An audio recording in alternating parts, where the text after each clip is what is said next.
Sanskrit UPTGT. कारक कारक में हमें कहीं कहीं कन्फ्यूजन होता है कि हमारी विभक्ति कितनी है और हमारे कारक कितने हैं।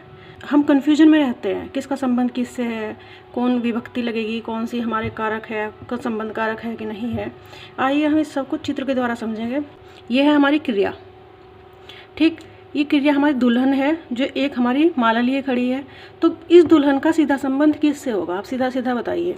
इसका सीधा सीधा संबंध हमारे दूल्हे से होगा ना, तो यही दूल्हा हमारा कारक है।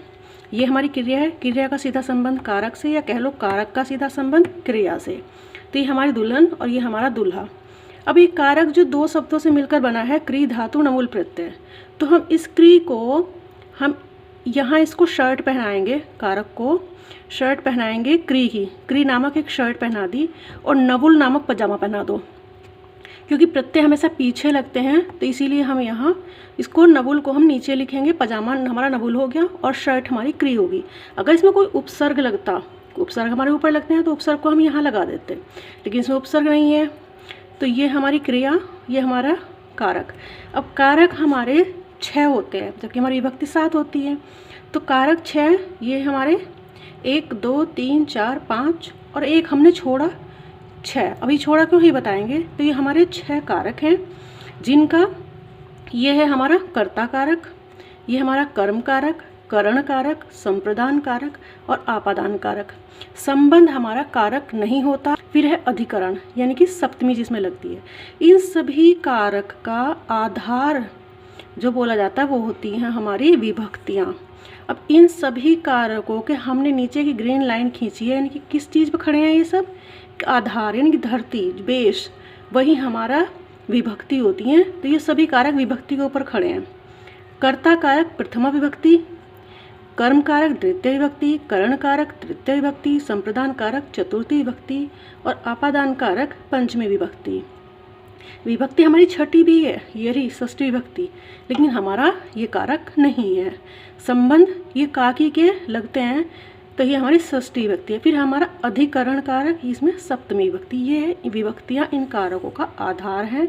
इससे याद रह जाएगा कि ये हमारी ग्रीन लाइन की धरती जिसके ऊपर ये खड़े हैं यही आधार है। ठीक, अब हमारा ये पठती जो हमारी क्रिया जो है हमारी, जिसका सीधा संबंध कारक से है, इसका नाम है पठती। अब आप देखो कि पठती, गच्छति, ये हमारे इसी में क्रिया में ही तो लगते हैं।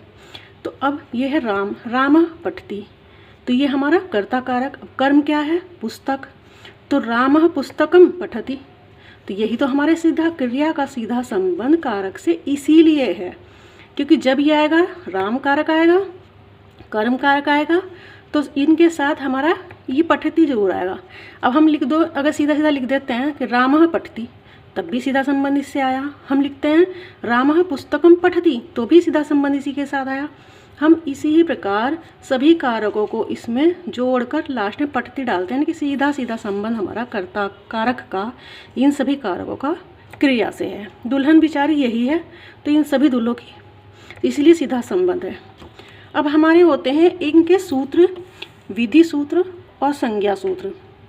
सभी कारक का विधि सूत्र एक ही होगा जो सब में लगेगा। संज्ञा सूत्र हमारे बहुत सारे हो सकते हैं। ये देखिए, मूल सूत्र या विधि सूत्र जो हमारा कर्ता कारक है, इसका है हमारा स्वतंत्र कर्ता, यही हमें विभक्ति भी देगा। इसका है कर्मणि तृतीया और इसका है कर्तकरणोस तृतीया चतुर्थी संप्रदाने आपादाने पंचमी। ये हमारा कारक नहीं है, ये है हमारा सप्तम में अधिकरण च। अब ये कारक नहीं, इनका कहने का मतलब ये है कि इन सभी कारक से जो बचा उसमें जो लगे वही से षष्ठी से जो बची उसी में षष्ठी लग जाएगी। अब ये 6 तो हमारे कारक हैं। अब षष्ठी कहाँ लगेगी, हम इसी चीज़ में कन्फ्यूजन को, 6 हमारे कारक तो है नहीं। अब ये षष्ठी विभक्ति बच गई, फिर एक शेष हमारी, ये सारे हमारी विभक्तियाँ इन सब कारकों के साथ सेट होगी तो हमारी षष्ठी विभक्ति बच गई। अब षष्ठी विभक्ति हम कहाँ किस में सेट करें, क्योंकि हमारे पास तो ये कारक है ही नहीं है।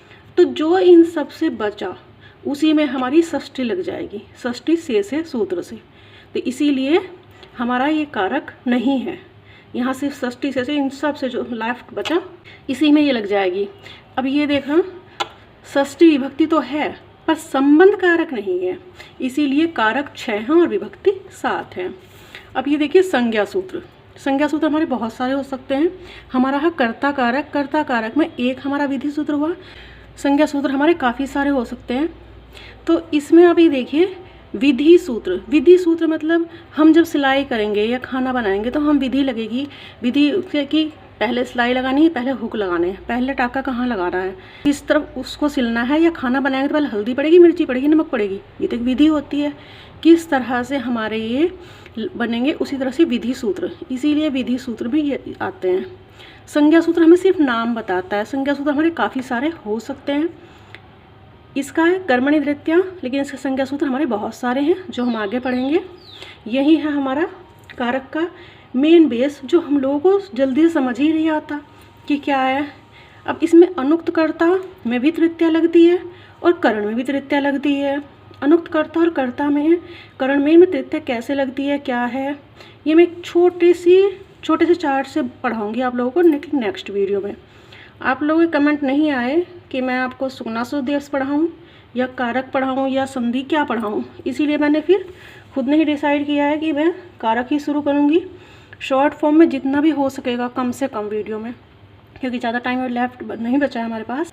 अब नेक्स्ट वीडियो इसी के ऊपर आएगी, अनुक्त कर्ता कौन किसका है, कौन सा उक्त है, कौन सा अनुक्त है।